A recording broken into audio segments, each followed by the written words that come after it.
ఎంఆర్పిఎస్ ఉద్యమకారుడు పేరుపోగు వెంకటేశ్వరరావు గారి కుమారుడు క్రాంతి చిత్రహింసలు, పోలీసుల వారి చిత్రహింసలు తట్టుకోలేక చనిపోతే మేలు, మమ్మల్ని చంపేయండి అయ్యా అని చెప్పి ఆత్మహత్య చేసుకున్న పరిస్థితి. నిన్న లేకుండా కర్నూలు జిల్లాకు సంబంధించిన గంగమ్మ గారు, ఒక కృష్ణలంక పోలీస్ స్టేషనే కాదు, ఈ రాష్ట్రంలో చాలా వరకు 80% పైగా పోలీస్ స్టేషన్లు ఇదే విధంగా ఉన్నాయి.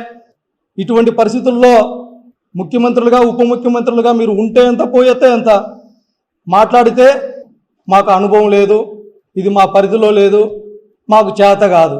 పవన్ కళ్యాణ్ గారికి అడుగుతూ ఉన్నాం, మీకు చేతనైంది, మీ పరిధిలో ఉంది, మీకు అనుభవం ఉంది, కేవలం జగన్మోహన్ రెడ్డి గారిని ఇష్టం వచ్చినట్లు తిట్టేదానికి మాత్రం మీకు అనుభవం ఉంది. లేకపోతే నిరంతరం నిత్యం చంద్రబాబు నాయుడు గారి పక్షాన, లేకపోతే లోకేష్ గారి పక్షాన గొంతు చించుకొని మాట్లాడేందుకు మీకు అనుభవం ఉంది. ఈ రాష్ట్రంలో ప్రజానికం పక్షాన, ప్రజలు పడుతున్నటువంటి ఇబ్బందుల పక్షాన, లేకపోతే ఇన్ని హత్యలు, ఇన్ని ఘోరాలు జరుగుతూ ఉన్నా, ఇచ్చినటువంటి హామీలను అమలు చేయకపోయినా, ఏ రోజైనా, ఎప్పుడైనా, ఎక్కడైనా నోరు తెరిచి మాట్లాడినటువంటి సందర్భం ఉందా? లేదు కదా. 2 సంవత్సరాలుగా వెన్నుపోటు దినోత్సవాలు, ప్రజలకు పొడిచినటువంటి వెన్నుపోటు, ప్రజలకు చేసినటువంటి ద్రోహానికి నిరసనగా మా నాయకుడు జగన్మోహన్ రెడ్డి గారి ఆధ్వర్యంలో ప్రజలతో కలిసి పెట్టాం.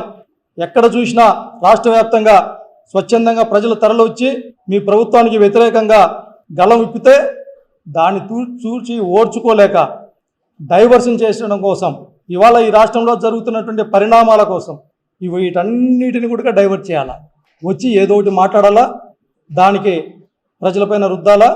ఇదే మీ రాజకీయం.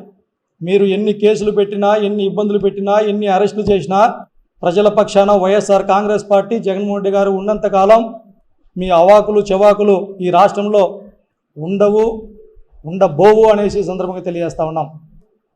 రెచ్చిపోయేటట్టు, రెచ్చగొట్టేటట్టు మాట్లాడటంలో మేము ఆశించడం లేదు, ప్రజలు ఆశించడం లే. మేము ఆశిస్తూ ఉంది, ఇచ్చినటువంటి హామీలని అమలు చేస్తారా లేదా, అమలు చేయకపోతే ఎందుకు ఇలాంటి హామీలు ఇచ్చారు.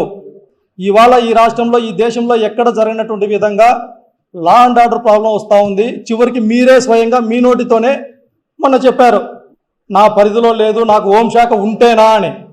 ఈ సందర్భంగా చంద్రబాబు నాయుడు గారికి విజ్ఞప్తి చేస్తున్నాం, అయ్యా చంద్రబాబు నాయుడు గారు, ఆయన కంటే హోంశాఖ అంటే కట్టబెట్టండి.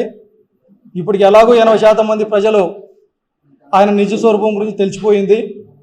ఆ 20% మంది ప్రజలు కనుక తెలిసిపోతుంది తొందరగా, అది కనుక ఏదో ఇస్తే అంటే ఈ రాష్ట్రంలో హోంశాఖ విఫలమైందని మీరు ఒప్పుకుంటున్నారు కదా. మరి మీ సమాధానం ఏంటి?